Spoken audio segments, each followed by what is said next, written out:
Hey everyone, before we dive in, I wanted to share something exciting. You can now send us a text message directly from your favorite audio platform. Yes. So whether you've got a question, want to give us feedback, or just want to share your thoughts on the show, I'd love to hear from you. Look in the show notes at the very start and you will see the phrase, send us a text. Click that link, send us your message, and that's it. We can't wait to read them. Now, let's jump in with this episode. And so those voices became your companions. And I thought, as this kid in this teeny tiny small town who's a sports fan, wow, how cool would it be to be at the Milwaukee Arena or Milwaukee County Stadium or Lambeau Field?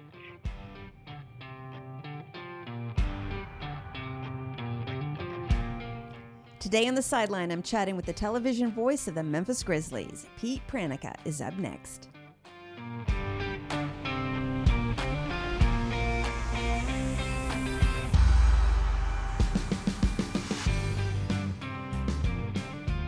Welcome back to the Fifth Quarter Podcast. I'm your host, Sandy Adams, and this is where we dive deep into the world of sports, talking with retired athletes, current athletes, and everyone that makes the sports world great. A quick reminder, if you're not already subscribed to the podcast, make a note, subscribe to the show wherever you listen or watch. You can find out all the information and all the sites we're on at our website at 5thquarterpodcast.com. Now, grab your iced tea or your coffee. Get ready to be motivated and inspired because this is where the real stories are told. Today on the Sideline, we're back in Memphis where basketball reigns supreme. The NBA season is quickly approaching, and on today's show, we're taking you behind the scenes with anyone familiar with the Memphis Grizzlies. Yes, that is Pete Pranica, television voice of the Memphis Grizzlies. Pete, welcome to the show. Sandy, thank you so much for having me. It's great to be here. I know this is kind of old hat for you because you're always on television, and we've known each other for probably 3 or 4 years, I think now, kind of getting to know each other over the years. But I wanted to have you on because, as you know, NBA season is quickly approaching. I think, when does it start? October? Training camp will be the first week of October, 5 preseason games starting on the 7th of October. And then the opener is in Salt Lake City on October 23rd. So training camp, how long is training camp actually? Uh, in terms of the number of practices, it's fairly short. And this year it'll be 3 days, I think, in Nashville. And then the team will come back. They'll have their open practice on Sunday, October the 6th, fly to Dallas that night. And then the night of Monday the 7th will be their first preseason game. So this is something that just came to me. They expect, obviously, these guys are getting paid millions of dollars. So they expect when they show up at preseason camp that they're ready to go.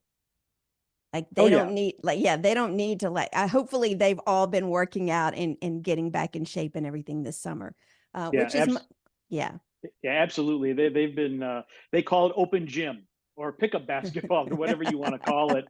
And they have their various partners that they want to work out with. We've had a situation where players have requested a specific Grizzlies assistant coach to travel with them overseas. Santi Aldama went back to his home in the Canary Islands a couple of years ago with Zaire Williams and Darko Rajakovic, who was a coach with the Grizzlies at the time. So they set up their own program. When they end the season, the coaching staff gives them a to-do list. These are the things that you need to work on during the summer. And the expectation is that they will have done their homework over the summer. Not like kids in school and in college where they come back and they didn't read the summer book list or something like that. But that's actually pretty cool. I know when this airs, Jessica Benson will have already been on the show, and she was talking about how difficult it's been for her on her show to come up with content because there's no basketball right now. And she said, when Ja Morant dropped that video, a couple of weeks ago, they were just dissecting everything that the video, it was 1 or 2 minutes long. And she was like, we're dissecting every little bit about the video. Sure. It's water in the desert. That's right. That's right. That's right. So I wanted to kick off this conversation since we're already talking about the NBA. I wanted to kick this off with, so I've read, because I did some research, that you've been the voice of the Grizzlies since 2004. Is that correct? That is correct. Okay. You and Brevin Knight, correct? He's your co-host. Mhm. Okay. So you guys make what you do look so easy. And I love that when I read on Twitter, because I'm on Twitter a lot and I call it Memphis Twitter, because you have the regular people on there, but everybody's watching the Grizzly version of the telecast, which is what you and Brevin do. And everybody's like complimenting you guys on how good of a job you do, which is different from the Tiger Twitter, which we complain a lot about the broadcast people for Tiger basketball. So, I watched I was following you on Twitter. I sound like I can't talk today. I was following you on Twitter for one of the games last season, and you had done one of those, work view Mhm. photographs and posted it on Twitter. And I was amazed. There was a list of like notes, and it was just really long. There were so many notes. So even after, 20 something years, how much preparation goes into each game for you? It goes, I say, anywhere from 2 to 3 hours for every hour that we are on the air. So we can be on the air 2.5, 3 hours. So it can run anywhere from 6 to 9 hours at least to prepare for a game. And it doesn't matter how long you've been doing it, the league is always changing. Right. The identities of the different teams are changing from year to year. And so the preparation that I do, a lot of it is quantitative. There are so many data points right now. There is so much information out there to really define the way that a team plays. And one of the best pieces of advice I got when I started doing NBA on a full time basis was from Steve Snapper Jones. He said, "Can you identify how a team wants to play? Are they a jump shooting team? Are they a pound the paint team? Are they a 3 point shooting team? Do they pick and roll a lot? Do they play big? Do they play small?" And once you understand the way a team wants to play or what their identity is, then you can explain that to the viewer. And then you always have a baseline. Okay, the Mm. Washington Wizards, they shoot 43s a game. I may not cite the exact number, but I know Right. basically that they shoot a lot of threes. Well, they shoot a lot of threes, but they're not very accurate with threes. And then that sets up your storyline for the entire game. Do they play to their identity? Or do they fall short of their identity? Do they exceed what they normally would do?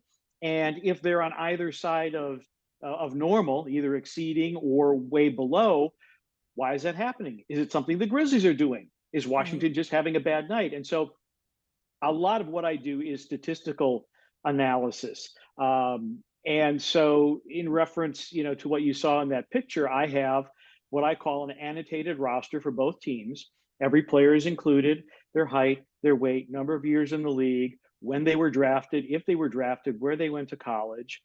Then there's another block with their basic statistics, points, rebounds, assists, steals, shooting percentages. And then I have, and this is a program that has been sold to a number of broadcasters called Broadcaster's Edge. And then for each player, I've got 6 lines of biographical information that I will type in. And I can change it from game to game, or if there's a bit of information that I didn't use because we only see Washington twice a year, Right. it stays in the program until the next time we play Washington. Then I go ahead and update it. And then the other thing that I do is I keep a set of note cards with storylines, trends, things that are of the moment, as it were. And Right. those are color coded. Grizzlies get blue cards. The other team gets whatever their primary color is. So you keep all this information together, and it does take a while to accumulate it, but you have a system, and by the time you get to the midpoint of the season, you're in a pretty good groove, and you don't Right. have to really um, take a long time over it. The fact of the matter is, Sandy, there's so many data points in athletics right now that you could go down a rabbit hole and Right. you could prepare for 20 hours for a game, but you only use maybe on a good night 10% of your material anyway. So it's a law of diminishing returns. I think a lot of people out there that don't know any broadcasters don't really pay attention that much. They think you just sit there and talk about what's who's playing what, like, oh, they made that shot, great shot. But they don't really think about everything else that goes into that. And do you guys work off any script? We really don't. I Which know is that crazy, which is which crazy that it astounds. Well, to the extent that we have a format, and the format really is the most important thing for the pregame show, because you're dealing with, well, we're going to talk about the Grizzlies, talk about the opponent, maybe talk about the league in general, coach interview, et cetera, et cetera. So there is a framework for the right. game broadcast itself. In our production meetings, we decide we're going to take a spotlight on one Grizzlies player, one opponent player, and then what we call our keys to the game, or the pinnacle effective advice of the Sure. game, because it is sponsored. Give them their shine. That's right. Um, but Brevin and I it's amazing, because we did not know each other at all before we started doing games That's together. crazy. That is crazy. I knew him as a player. Right. I remember a time where I think he had 3 steals against the Grizzlies when he played for the Clippers, so I didn't like him very much. Um, but it's crazy, Sandy. We just fell into being best friends, Right. and we play golf all the time. We talk and we text all the time, and he loves his Giants. I love my Packers, and so there's that little rivalry.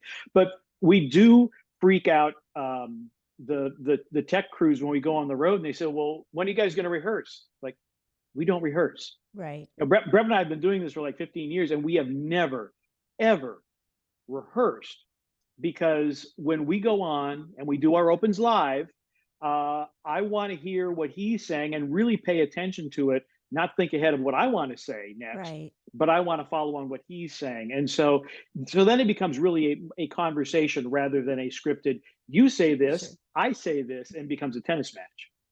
And I think that really reflects. I think the audience really picks up on that because you guys get a lot of compliments. I see on that on Twitter. You guys get a lot of compliments about how well you work together and just how enjoyable the show is.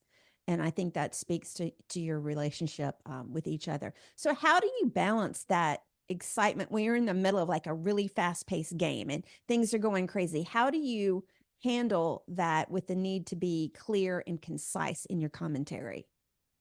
You take a lot of deep breaths, honestly, because you can't get too caught up in it. Now, there are moments, obviously, that calls for your call to be elevated, for you to be Sure. louder, for you to really punch through. Um, the only way that you really get used to it is to do this a lot. And this is my 21st season with the Grizzlies, but it's my 32nd in the NBA. So I've been with a Wow. couple other Yeah. franchises, and so you learn uh, how to pace yourself, Mhm. because there could be a highlight play in the first quarter, and you don't want to just go crazy in the first quarter, and then what do you do for the next three? So it's also really, really important to stay in the moment, Mhm. and not let the moment get too big. I think that's probably the best way to explain it. So, how do you keep yourself passionate about calling these games? It's easy. I mean, we have an opportunity to sit courtside in most arenas anyway, and Right. watch the world's greatest athletes play an incredible game. And to be in a building with 16, 17,000, 18 screaming people, and to see all-star caliber players like John Moran, how can you not be excited Exactly. Exactly. about this? And the other thing too, Sandy, is live sports. It's the greatest reality show there is. It's It's not scripted. We have no idea what's going to happen. And that's really part of the joy of this, is going to an arena and you don't know what you're going to see. You right. may see a triple overtime game, you could see a blowout, or you could see another moment like Steven Adams a couple years ago, the long pass against San Antonio. Morant catches it in the air, contorts his Yes. body, and makes the shot. That Yes. play lives on forever. Mhm. And it just happened one night. Well, we're playing the San Antonio Spurs. I'm driving to the arena. Well, what's going to happen tonight? Well, that happens. Right. And so you just try to be, like I said, you try to be in the moment, but it's those moments and the promise that something amazing is going to happen. It keeps you energized and keeps you want to come back. So, how did you? So, when you started, when did you start broadcasting NBA? It would have been 1990. Okay, that was before social media. Right, right. So you've seen the evolution of no social media to social media and really the digital age. How has that made your life easier, and how has it made it harder, or your job? How has it made it easier versus harder? Digital media, in terms of social media, in some ways it's made our jobs a little easier because you can follow key broadcasters, Mm. sports writers from around the country. And it really helps with your research that you don't have to go to 25 different newspaper websites to Right. try to get information. So that obviously has been a help. I mean, Twitter X has been through a lot, but it still remains a pretty good aggregator of sports Mhm. information, which is very, very helpful. Um, as far as what's challenge, I don't want to say difficult, but what's challenging about it is the responsibility that you have for every call that you make. And the reason is that our calls live forever. I just pulled up on the NBA X feed a couple of days ago, the top 100 dunks from last season. It turned out that number 100 was one of Jaws, and it's Right. our call. So you do realize that you have a responsibility when something amazing happens, that you really need to nail it. And so your calls do live on forever. And the other thing too about social media, you get feedback. One of the questions that I'm most frequently asked is the whole hammer nail coffin thing, to indicate when a game is safely in hand for the Grizzlies. It was something that I don't even remember how I made it up or how I came up with it. Right. But the reason that I kept it, Sandy, was because people on social media said, that's really cool. We like that. Right. And so sometimes, um, and even during the game, I'll check my Twitter feed, and somebody may say, hey, did you know that you mispronounced this guy's name? Or they may ask a question about what really happened. And if I can answer during a timeout, I'll answer it. Right. So the interaction with fans is a positive by and large on Twitter X and other forms of social media. You know, back to that, how people can stay informed. When I lived in Houston, that's how because I didn't get to watch a lot of the Tiger games, and I followed all the sports reporters, so I was able to, keep that contact. But I'll also tell a little secret is even now during basketball games, if I don't understand the call and we don't know what's going on, I pull up the Twitter account and I go look at the reporters that I know or whoever's calling in FedEx Forum, and because I get an answer quicker. So for me, it's Exactly. it's educational purposes. The other thing that I think became really famous that you did was the thing about the referees are Hmm. here and they'll be on time. Can you? Because I didn't understand. I was like, are they not on time? Like, isn't that a given? And I ask you that. So can you tell that little story? Because that's something that you've put on repeat too. Right, right. When I worked for the Portland Trailblazers for 5 years, and the public address announcer would always say, the three officials as assigned by the NBA are, name the names. Right. And I thought, well, maybe that's the verbiage that the NBA wanted, and we always want to curry favor with the NBA. Right. And so one night when Brevin and I were doing the game, and I said, we have three officials and they've been assigned by the NBA. And Brevin just totally blurted out, and they showed up on time. I kind of looked at him, and he just like shrugged his shoulders, and it became our thing. It did. And to this day, it's not a very alluring origin story, but that's it. And to this day, and I know so many of the referees so very well that they'll come out, and one referee will walk out and point to his wrist. Hey, Oh, we showed up on time. that's Um, funny. but I'm trying to think, in all the years that I've done this, I don't remember a referee being late. Although a couple of years ago, I did talk to a referee who they tried to get to the arena anywhere from 2 hours to 90 minutes prior to tip off, and he had some flight delay. He was a last Right. minute ad because the referee originally assigned had a kidney stone, and so this guy was trying to make a connection through Atlanta, which you know how difficult that can Yes. be. Yes. And he did barely make it on time, but he did make it on time. So I for people who are wondering, did a referee ever not show up on time? No, it's not been the case. It's just a joke. But Sandy, I'm going to tell you something, a sidebar to this story. We always thought Oh, this is just really a fun thing, ha ha ha, that we do. Years ago, there was a young woman who was blogging about the team. And she came up to me one day and she said, "You know that thing that you do with the referees showing up on time?"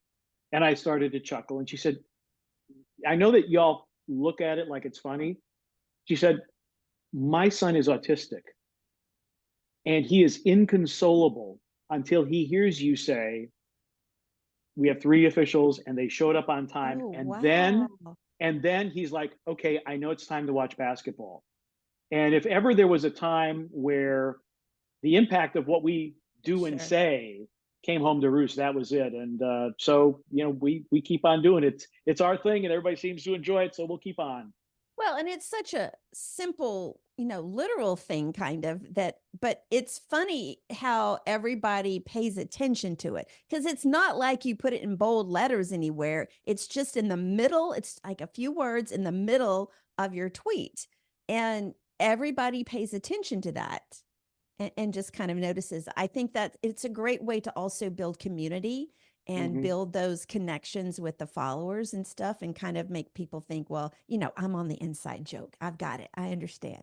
How did you know? Let's go back to when you started out. How did you know, or was there a time when you knew that this was the path you were on? Oh, when I was a little kid, and I grew up in a small town of literally 200 people, about 15 miles north of Green Bay, and your nearest neighbors, a mile down the road, and I have a sister. I don't have any brothers, Right. and big sports fan. Green Bay Packers, obviously, they were 15 miles away, and the Milwaukee Bucks, Milwaukee Brewers, 2 hours to the south. And those were the days. I grew up in the early 70s where games were not on TV all the time. Right. If the Milwaukee Bucks televised 20 games a year, that was it. And same for the Brewers. Now, the Packers games were always on TV, but in those days, this is how old I am, home games were blacked out. You couldn't watch them in the home market. Right. You had to Right. go to the game. So a lot of the sports that I consumed as a kid were on radio. And so those voices became your companions. And I thought, as this kid in this teeny tiny small town who's a sports fan, wow, how cool would it be to be at the Milwaukee Arena or Milwaukee County Stadium or Lambeau Field and to be there in the crowd and to call the games? And that just, it really, really fired my imagination. And there was something that, always wanted to do. Watch sporting events whenever I Right. could, and I knew at 5'7", and in those days I was super skinny. There was no hope for me as an athlete. So if I wanted to stay close to athletics, this would be the way I'd have to do it. Now, with basketball, I'm assuming though, even though you didn't play, you knew the game of basketball. It was one probably that I spent the most time on, along Mhm. with football, and just the way my career path worked out, I ended up in the NBA. I mean, if I Right. had different friends or a different network, maybe it would have been in the NFL. Who knows? It's entirely just the way life unfolds.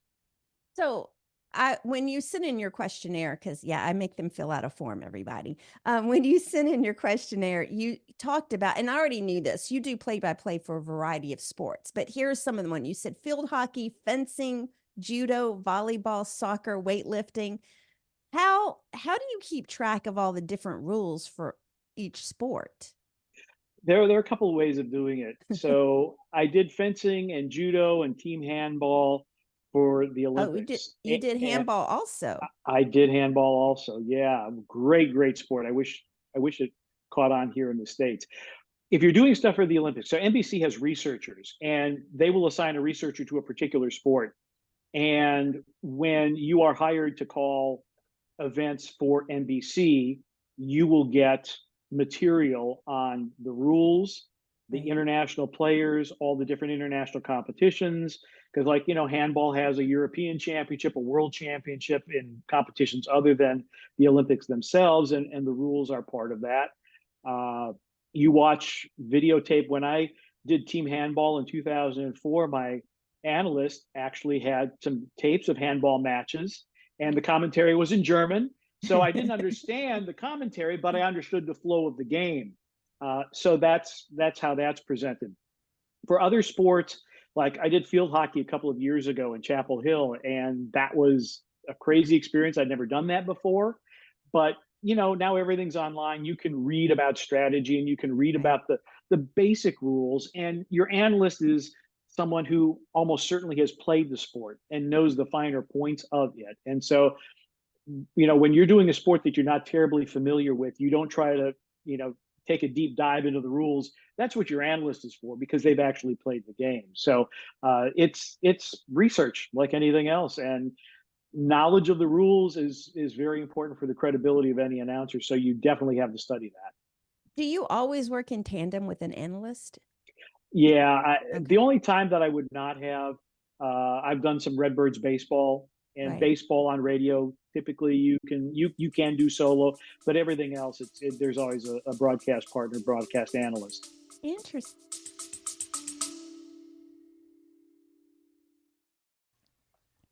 All right, before we get into the next topic, I want to take a quick moment to tell you about something that can really help you level up your personal brand. I've created an exclusive new book called The Visionary Personal Brand Playbook. It's perfect for those of you who have big goals but aren't exactly sure how to make your brand stand out, or for that matter, where to even start. It's packed with actionable tips that you can start using right now, today. If you're interested, head over to my website at sandy-adams.com/playbook and grab your copy. Now back to the show.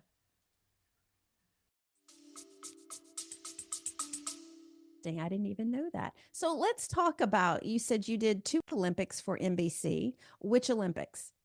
2004 in Athens and 2008 in Beijing. Wow. In 2004, I was actually in Athens, which was pretty That's cool. that's so cool for the It Olympics in Athens.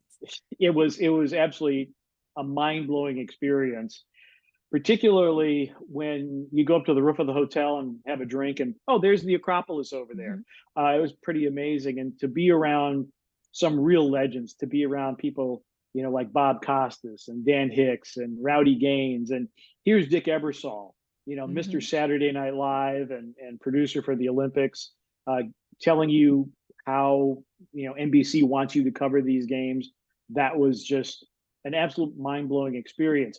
2008, the Beijing Olympics were entirely different. So in 2004, Dick Ebersol had decided we're covering every sport and we're taking every announcer for every sport to Athens.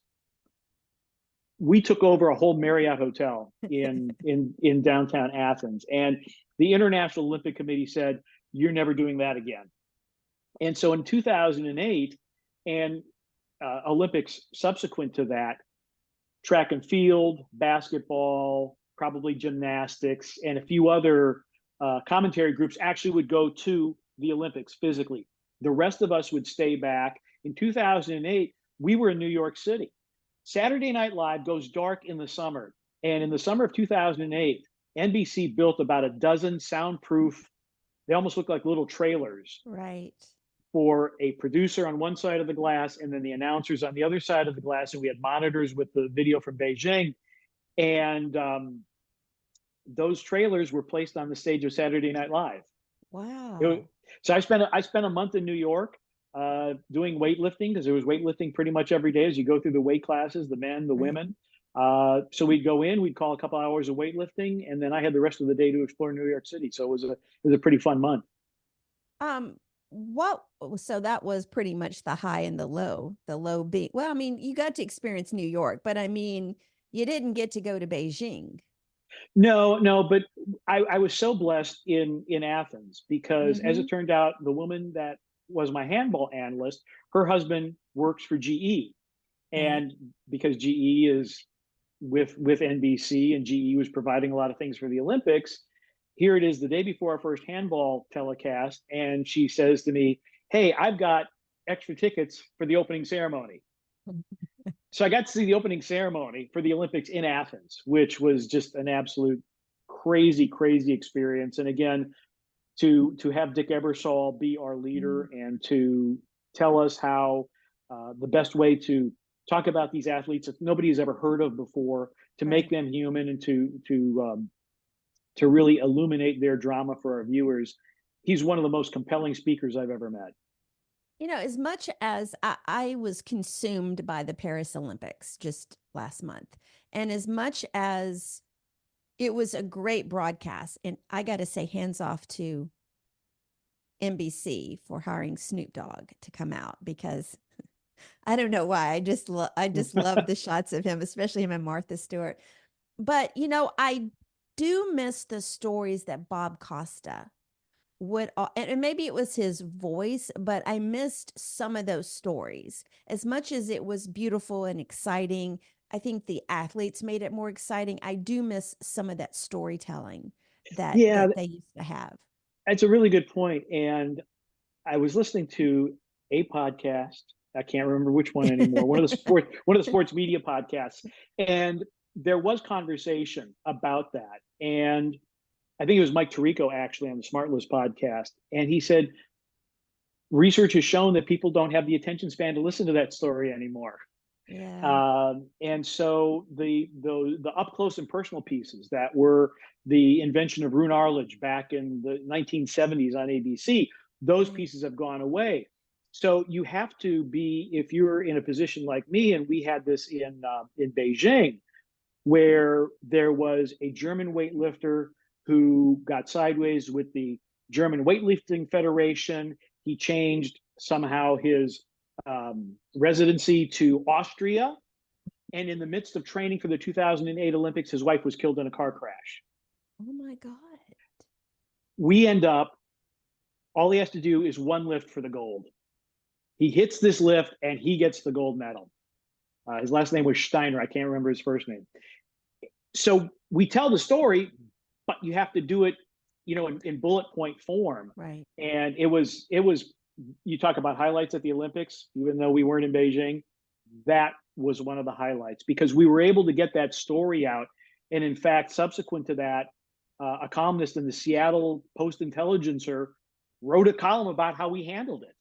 And specifically quoted what we said about Steiner Wow. and Yeah. all that he thought that he went through. So they've gone away from the longer form storytelling. So then it becomes really the province of the announcer to try to hit the bullet points to build up the drama to tell the Right. story because nobody has any idea who this guy is. Exactly. And there's so many of those people that go to the Olympics. They've been obscure. Nobody knows who they are for 3 or 4 years or longer, and then they're on the world's biggest stage.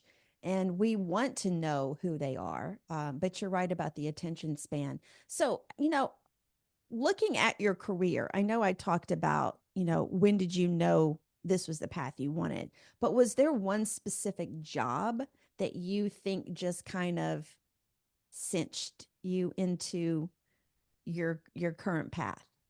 Oh, Or made you realize that I'm good at this and it's going to be okay?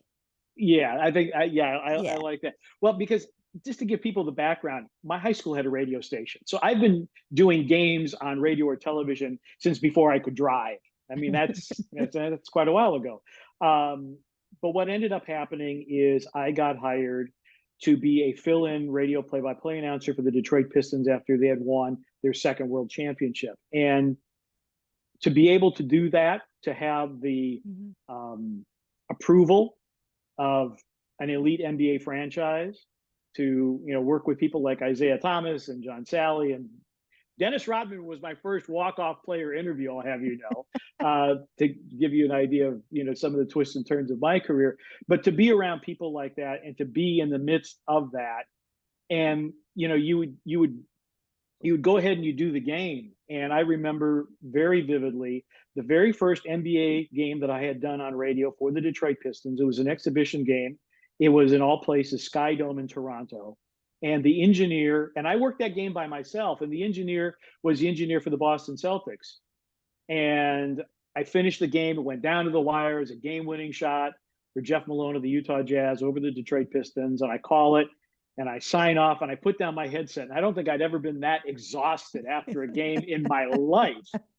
And and the engineer turns to me and he says, "Hey, how was that?" And I said, "Well, that was my first NBA game." And his eyes got real wide and he said, "That was your first NBA game?" He says, "Holy cow." So you got that outside validation from somebody who's been around a lot Sure. that hey, you could be really good at this. Yeah, because I think we're always harder on ourselves, and we pick apart everything we did wrong, but people on the outside actually have more perspective sometimes. I want to really quickly, the Dennis Rodman, you said he was your first walk-off player interview. Right. I want to just kind of give us a brief little thing. What I forget what my first question was, but he did drop BS, except Yes, he said the full word. And right. I'm thinking like, okay, this is my first regular season game, and I don't know if I'm going to see a second regular season game. This was prima donna, pre tattoos, pre piercing, so he was still kind of the eager puppy dog type guy, and not the persona that we see now. Right. I'm not sure if anybody out because I don't I watch some of the soccer games, the women's soccer games, but I'm not sure everybody realized that Trinity Rodman is his daughter. Hmm. And she's been I don't know if anybody brought it up that she was his daughter. I don't think they have a relationship. I discovered her a couple of years ago, and I've been kind of following her career. But shout out, to her for just, excelling in a sport, and doing it on a world stage like that. Let's talk about, you kind of talked about just then about, you know, making, being out in the public and just kind of, you know, putting it out there, and not sure what people are going to say about it. But how do you handle, the criticism that's eventually going to come in some form or fashion? How do you handle that being a public figure in sports? Honestly, being in Memphis, I hate to say this, but everybody seems to like us. So there isn't that much. Sometimes you may get criticism from somebody who's watching on League Pass who's not a fan of either team or they're a fan of the other team, Right. and the way I look at criticism is that, is it valid? Does it Yes. teach you anything? Right. And fan is short for fanatic. And somebody says, well, you guys stink.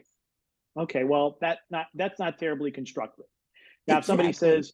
if somebody says you're repeating the same word over and over again, I may go back and look at the tape and like, yeah, I did kind of overuse that phrase. So, Right. if there's criticism, is there validity to it? Um, More often than not, it's just somebody saying, you're dumb, and leave it at that. Yeah, Memphis is a tough town here, I tell you. Looking back over your career, what's been probably the best piece of advice that still resonates with you today? I think the best piece of advice, I was a college student at Notre Dame, and doing Notre Dame football and basketball and such. And Notre Dame, what's crazy, Sandy, is that Notre Dame does not have a broadcast program per se. Really? Yet they have 4 or 5 broadcasters in the NBA. Ted Robinson, who does swimming and diving and tennis for Mhm. NBC, he's a Notre Dame guy. And Don Criqui and the late Phil Donahue, also a Notre Dame alum. And so I would try to reach out to as many of these people as I could. And in fact, it was George Blaha, the voice of the Pistons, who's a Notre Dame alum, who got me the gig with the Pistons in the first place. But I had written to Don Criqui, who, if people of a certain age might remember him from NBC and CBS, and he was one of the prime announcers for those networks, particularly on football. And I wrote to him and I said, send him a tape, please critique it.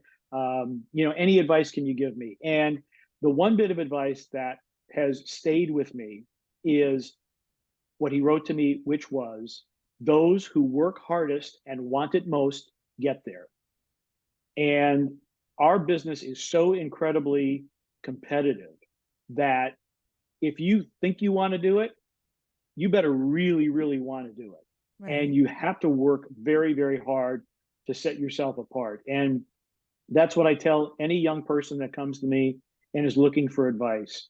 And, piece of advice number one is find opportunities to get reps, because as I tell everybody, no one springs from the womb knowing how to do this. Right. This is a craft. This is something that you have to learn, something that you have to work at. And the only way you get better, like a golfer, you go to the practice tee and you hit ball after ball after ball. It's all about repetition, and the same for broadcasting. And then the second piece of advice is, you've got to want it, and you've got to work exceptionally hard in order to make your way in this business, because it's getting more and more competitive by the minute. Right. Um, if somebody like is in high school and they cannot get an opportunity to call a game or something like that, what is something they can do on their own to start getting experience? Right now with our technological situation, your phone is a recording device. Put some Right. earbuds in, and if you're not calling a high school game, can you find a place somewhere in the stands where you're not going to bother anybody? And if you got rosters, call the game, Right. practice. When I was at Notre Dame, you didn't get a whole lot of reps because you might do every fourth or fifth Notre Dame basketball game, for example. And so before then, this was long before women's basketball is as popular as it is now. I asked the sports information director for the women's basketball team, "Hey, you mind if I sit courtside, bring a tape recorder, and just call the games for myself?" And they said, "Go for it." And so, that's how I probably did more women's basketball games than I did men's games. And Right. it was just me saying, I'm going to take time and I'm going to do this. So, get yourself a microphone and you can record it into your phone and play it back and critique yourself and see if it's something that you're interested in doing and something that might work out for you. And also see just how hard it is too, because a lot of times we think something is easy, and then when we start doing it, it's actually really more difficult or more trouble than they're willing to do.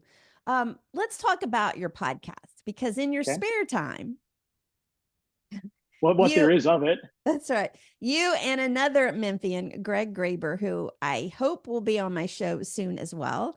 You guys started a podcast. I want to say it's almost a year old. I think it started last October. I Could think. be. I Okay. we're about 35 episodes in. That's all I know. Um, I know. I feel like y'all are breathing down my neck. But you guys started a podcast called Live a Little. Tell me a little bit about why you started it and what it is. Okay. Greg had come to me a couple of years ago about doing a podcast, and I had been doing an NBA podcast, but it was only me, and I really didn't have the equipment to, bring in a second microphone or anything. And I didn't know if there, how frequently we wanted to do it. Was there a financial Mhm. component to it? Really, how do we? Right. Right. And I started looking on Amazon, and an audio board isn't all that expensive. The next couple microphones, that's not terribly expensive. And I was also doing a couple of podcasts for Memphis 901 FC. And Mhm. so I just needed a little bit more gear. And I said to Greg, Greg, I got the gear. I'm paying for a company to host this other podcast. Do you want to do this? And he jumped on it. And so we decided that he came up with the format of the show, which was basically what's going on in our lives, a recommendation for something that we have experienced or think other people should experience. Right. Uh, he does airing of the. We do. He came up with airing of the grievances, You where where do. where where we try not to be two grumpy middle aged men, and then we talk about what's on the horizon. And the gimmick that we came up with, and I can't even remember if it was his thought or mine, but if we record during the afternoon, we each have we're drinking a beer. So it's two middle-aged guys just talking about stuff um, Which over a I beer. love. Like, I love that part. I love that part. And it just becomes a conversation. Right. Call it kvetching or whatever. And the other thing that Greg touches on is also mindful moment, Mhm. because for those of your listeners who don't know, Greg has been teaching mindfulness around the country to corporations and to athletic teams, and he does so also at Lausanne Collegiate. So he'll bring an element of mindfulness to it. So, at one point we added the tagline, a podcast about everything and nothing, because he said basically this podcast is kind of a verbal version of Seinfeld. That's It's what I about was everything just and thinking. nothing. That's right. That's what I was thinking. That's where we came up with it, and we have fun with it. And hopefully people will listen to it, and even if they're not Arsenal supporters, we're both Arsenal supporters, the soccer team in the Premier League. um, but we really do take it seriously about books that we read and Right. recommendations, and try to make something other than just kvetching and complaining about the poor service that we got at the airlines. So, so where can they listen to the podcast at? We are everywhere podcasts can be had, That's right. whether it's iTunes, Spotify, wherever you podcast, we are there. I guarantee it. And if you follow me on X, he's at Greg Graber. I'm at Pete Pranica, and we Right. always post the links to our social media sites. And I'll have all the links in the show notes when when this episode airs. Okay, so let's talk about. You've already talked about advice for people. I'm going over my notes. I'm not like I'm trying to get back in the swing and things. I took like a month off because my podcast I ended up being just me, and I was struggling to get an episode out each week, and so I just decided I'm going to take the whole month of August off and but go ahead and schedule recordings and then start airing them again in September. So I got to get back in the swing of things. So as we said, the start of the NBA season is coming up in just a few weeks. Looking back, what are your three most memorable games? Three most memorable games. Yes. Uh, Or is that even yeah, possible?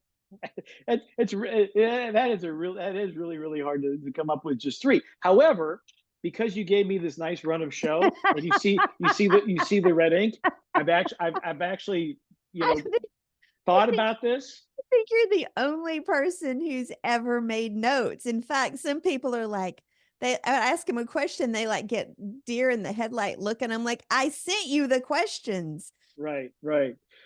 Which I appreciate, by the way. I mean, you can go back to a number of things. It could be the first NBA game that I ever did, or whatever. The three that I came up with, Right. and we could go probably 10. Um, Number one would be beating San Antonio in game one when the Grizzlies were an eighth seed. Shane Battier hits a three that essentially decides the game, and his wife is about to give birth in Houston. The legend is that Shane did his post game interview, threw his warm up back on, didn't take a shower, and drove straight to Houston for the birth of his first child. So that, and then of course the Grizzlies go on and win the series, which is super memorable. I think one of my all time favorite calls, the Grizzlies are playing at home against LeBron James and the Miami Heat, and Rudy Gay hits a game winner from the baseline Right. over LeBron James.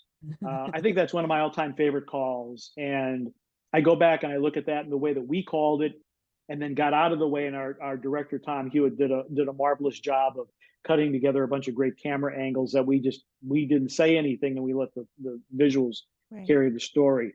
And then the other one, there have been so many great jaw dunks Yes. and great plays. And I talked about the pass from Steven Adams.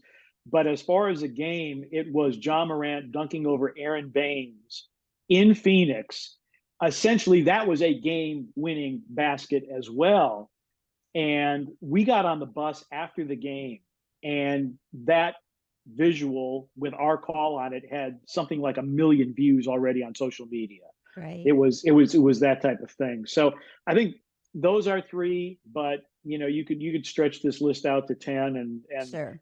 I think of other great moments, but those were the three that left to mind when I sat down and made my notes. Okay. When is the first game you'll be calling for the new season? Preseason, we're not really sure which preseason games we're going to do. We know that we'll do the two at home, and we'll probably do a third one on the road. Right. And then October 23rd at Utah Jazz, that will be our first regular season game. Okay. And what are you most excited about? I think I already know the answer to this. Most excited about in the new season with the Grizzlies? I'm most excited to see everybody healthy because they weren't last year. I know, right? That it was just a crazy year. So I'm looking forward to a full season of John Morant and Jaren Jackson Yes. Jr. and Desmond Bain together. I think Yes. that's the most exciting thing for me. Okay. So tell us again, where can everyone find you on social media? You can find me on X at Pete Pranica, same handle for Instagram, and yeah, that's where you can find me. It's a pretty easy handle, and those are the two predominant sites for me would be Instagram and X. Are you more active on X than on Instagram? Uh, I mean, in terms of reading X, I don't post a whole lot, and I Right. don't post a whole lot on Instagram either. I'm just kind of reading to see what's going on in the world. I do think I probably post more on Instagram. Actually, I probably post more on LinkedIn, but Twitter, X, whatever anybody wants to call it, um, it has some funny things on there. I like catching up with everybody. There's some people that I kind of met when I lived in Houston, and I still like reading, especially like during game days, especially like the Grizzlies. And that's the other thing I love about Twitter is that when there's a game, any type of game going on in Memphis, it just feels like everybody is really close together because you get on Twitter/X and everybody's talking about the same thing. Although for me, I ended up reading the responses backwards. So I don't know. I don't, or I'm like, what is everybody watching right now? But I do love that community. Pete, thank you so much for being on the show today. I appreciate it. Sandy, thank you so much for having me. It's been a delight. Okay, thank you all for listening, especially if you've made it all the way to this part of the show. I appreciate all your support. Another reminder to subscribe to the show wherever you listen or watch. My mantra is like, share, and review. Follow us all on social media at 5TH Quarter Podcast. Until next time, remember, change is our ally and it paves the way for greatness. Stay inspired. Have a great rest of the week.